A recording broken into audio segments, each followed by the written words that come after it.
Hello dear student, my self Mohammad Imran Ansari. देखिए, आप लोगों को मैंने बायोलॉजी में जो फर्स्ट चैप्टर था लाइफ प्रोसेस, ठीक है, इसके बारे में आप लोगों को मैंने बता दिया था। ठीक है, पार्ट 1 और पार्ट 2 बता दिया था मैंने। आज पार्ट 3 के बारे में पढ़ना है, ह्यूमन न्यूट्रिशन के बारे में। ह्यूमन न्यूट्रिशन के बारे में आप लोग पढ़ना है, जैसा कि ये ह्यूमन के बॉडी के अंदर किस प्रकार से न्यूट्रिशन होता है, इसके बारे में डाइजेशन किस किस प्रकार से कहां तक और कैसे कैसे होता है, इसके बारे में हम लोग स्टडी करेंगे। अभी इसके बारे में आप लोग अच्छे से देख लीजिए। इसको हम लोग बोलते हैं बाबू लार्ज इंटेस्टाइन। क्या बोलते हैं? लार्ज इंटेस्टाइन, हिंदी में बड़ी आंत। ठीक है, और ये जो होता है ना, अंदर की ओर दिख रहा है आपको स्मॉल इंटेस्टाइन, समझ लीजिएगा। ठीक है, इसको बाबू बोलते हैं हम लोग रेक्टम। क्या बोलते हैं? रेक्टम, जहां पे भोजन इकट्ठा होता है, इसको हम लोग बोलते हैं एनस। समझ में आ गया? देखिए, अब सबके बारे में हम लोग स्टडी करेंगे अच्छे से। देखिए ध्यान से, सबसे पहले तो आप लोग ये समझिए कि मनुष्य के अंदर भोजन का पाचन किस प्रकार से होता है। देखिए, माउथ के द्वारा सॉलिड फॉर्म में यानी कठोर माध्यम में मनुष्य भोजन को लेता है। जैसे मान लीजिए ये राइस हो गया, ये चावल हो गया। इस चावल को मनुष्य क्या करता है? अपने माउथ के द्वारा इंसर्ट करता है, अंदर की ओर लेता है। जैसे ही अंदर की ओर लेता है, अपने माउथ को चलाना चालू कर देगा, तो उसमें देखिए 32 दांत पाए जाते हैं, टीथ पाए जाते हैं। और जो दांत होता है वो 4 प्रकार का होता है, आगे आप लोग को बताया जाएगा। एक को हम लोग इंसीजर, कैनाइन, प्रीमोलर, मोलर कहते हैं। समझ में आ गया? इसका जो सिंपल फार्मूला होता है ICPM, ये इसका फार्मूला है 2 1 2 3। ठीक है, इंसीजर 2 जोड़ी होता है, कैनाइन 1 जोड़ी होता है, प्रीमोलर 2 जोड़ी होता है और मोलर 3 जोड़ी होता है। इस प्रकार से टोटल 32 दांत पाए जाते हैं। इन 32 दांत के द्वारा हमारे माउथ में जो भोजन का डाइजेशन होता है स्टार्ट हो जाता है, यानी भोजन का पचना हमारे मुंह से ही चालू हो जाता है। इस चीज को ध्यान रखिएगा। किसके द्वारा? सलेवरी ग्लैंड के द्वारा। सलेवरी ग्लैंड का मतलब होता है लार ग्रंथियों के द्वारा। लार ग्रंथियां 3 जोड़ी पाई जाती हैं। समझ आ गया?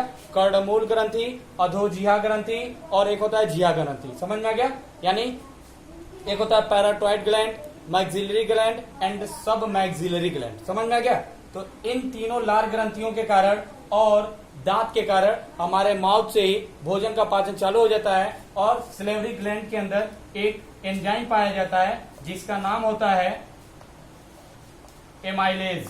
इसी एंजाइम की वजह से हमारे माउथ से ही भोजन पचना शुरू हो जाता है। समझ में आ गया?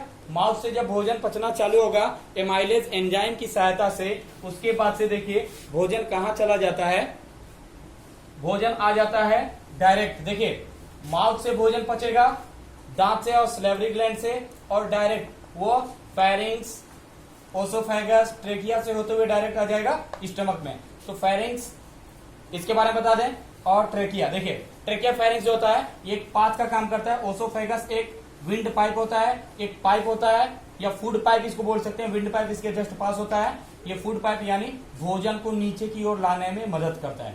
देखिए, फेरिंग्स के पास एक लैरिंग्स होता है जिसके द्वारा मनुष्य की ध्वनि निकलती है, यानी वॉइस हम लोग जो बोल रहे हैं वो लैरिंग्स के कारण ही निकलता है। किसके कारण?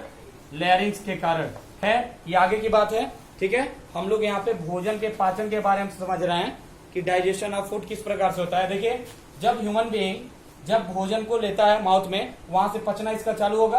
पचने के बाद से ये ओसोफेगस यानी पाइप के द्वारा ये आ जाएगा, फूड पाइप के द्वारा स्टमक के अंदर। ध्यान दीजिएगा, स्टमक के अंदर आएगा, पेट के अंदर। और पेट के अंदर आने के बाद से पेट के अंदर आपको मालूम होना चाहिए कि एक गैस्ट्रिक जूस होता है। क्या होता है? Gastric juice. और उसके साथ ही साथ एक एसिड होता है जिसका नाम होता है HCl, जिसको कहते हैं हाइड्रोक्लोरिक एसिड। ठीक है ना? ये जो HCl होता है ये इतना ज्यादा पावरफुल होता है कि हमारे स्टमक के अंदर तो होता है, अगर हम इसको स्टमक से निकाल के अपने हैंड पे रखें, यहाँ पे रखें, तो ये जो होता है HCl हमारे हैंड को पेनिट्रेट करके, छेद करके नीचे की ओर आके गिर जाएगा। यानी ये पूरा क्या हो जाएगा? होल हो जाएगा। लेकिन हमारे स्टमक में कोई प्रभाव नहीं डालता है, हमारे पेट पे कोई प्रभाव नहीं डालता है। इसलिए नहीं डालता है क्योंकि इसमें कुछ मसल्स पाए जाते हैं। कुछ मसल्स होते हैं पाइलोरिक मसल्स, ठीक है ना? ये उस HCl के इफेक्ट को रोकते हैं और जो भोजन हमारे पेट के अंदर जाता है, जैसे मान लीजिए माउथ के अंदर ऐसे था, उसको हम लोग खाएं, पाचन हुआ, पाचन होने के बाद से इसकी जो साइज है और छोटी छोटी हो जाएगी। समझिएगा ध्यान से हम क्या समझाना चाहते हैं, ये और छोटा छोटा इसका साइज हो गया। उसके बाद से जैसे स्टमक में जाएगा, स्टमक में जाने के बाद से ये क्या करेगा, HCl अब हमारे हाथ को जब पेनिट्रेट कर सकता है तो भोजन का क्या हाल करता होगा, आप लोग सोच लीजिए। ये इसको और भी छोटे छोटे फॉर्म में तोड़ देता है। समझ में आ गया। अब यहां से भोजन आगे की ओर बढ़ेगा, जैसे ही आगे की ओर बढ़ेगा यानी ड्यूडेनम के पास जैसे ही जाएगा, ड्यूडेनम के पास, तो ड्यूडेनम के पास जाते ही यहां से लीवर से एक जूस निकलता है जिसको हम लोग बोलते हैं बाइल जूस। चलिए आगे यहां पर हम आप लोग को बताते हैं, ठीक है। जो लीवर से एक जूस निकलता है उसको हम लोग बोलते हैं बाइल जूस, हिंदी में इसको बोलते हैं पित्त रस, ठीक है। और ठीक उसी टाइम पैंक्रियाज से एक और जूस निकलता है जिसको बोलते हैं पैंक्रियाटिक जूस, ठीक है ना, पैंक्रियाटिक जूस।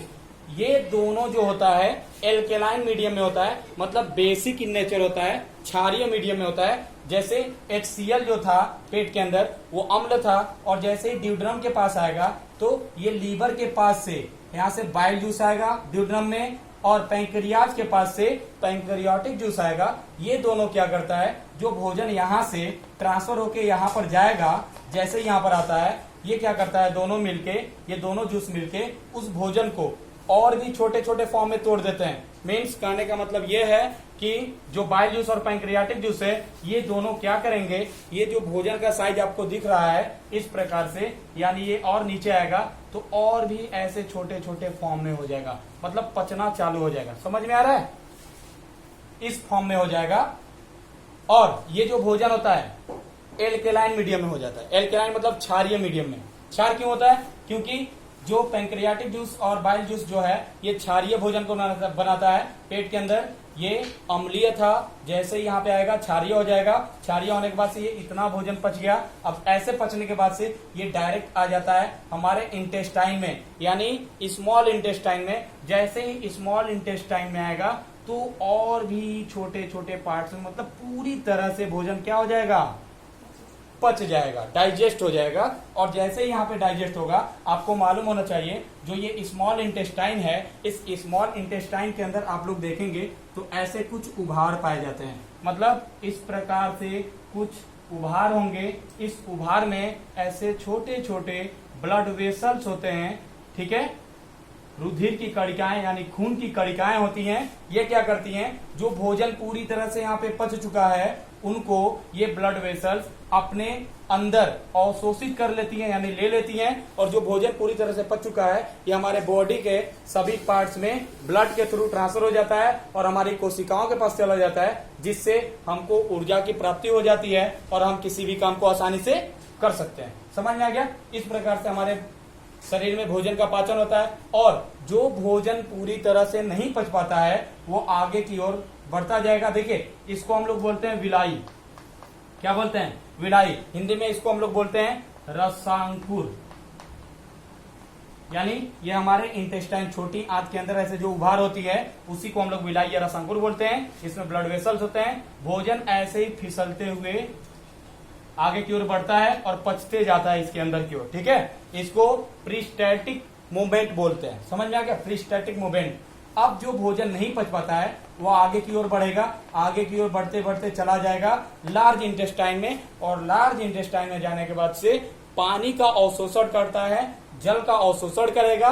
जल का अवशोषण करने के बाद से ये एसेंडिंग फॉर्म में जाएगा, एसेंडिंग से इस फॉर्म में, फिर डिसेंडिंग फॉर्म में आएगा इधर, और लार्ज इंटेस्टाइन से होते हुए यहाँ पे आएगा रेक्टम में, थोड़ी देर वेट करता है, उसके बाद से हमारे बॉडी से एनस के द्वारा ये बाहर निकल जाता है। इस प्रकार से ये कंप्लीट डाइजेशन हुआ हमारे बॉडी पार्ट्स का। इसमें अगर आप लोगों को किसी भी प्रकार का कहीं से भी अगर डाउट हो तो आप लोग हमसे पूछ सकते हैं हमारे कॉन्टेक्ट नंबर पे, या आप लोग मेरे व्हाट्सएप नंबर पे आप लोग किसी भी प्रकार का इससे डाउट हो तो आप लोग उसको क्लियर कर सकते हैं। Thank you for watching this video.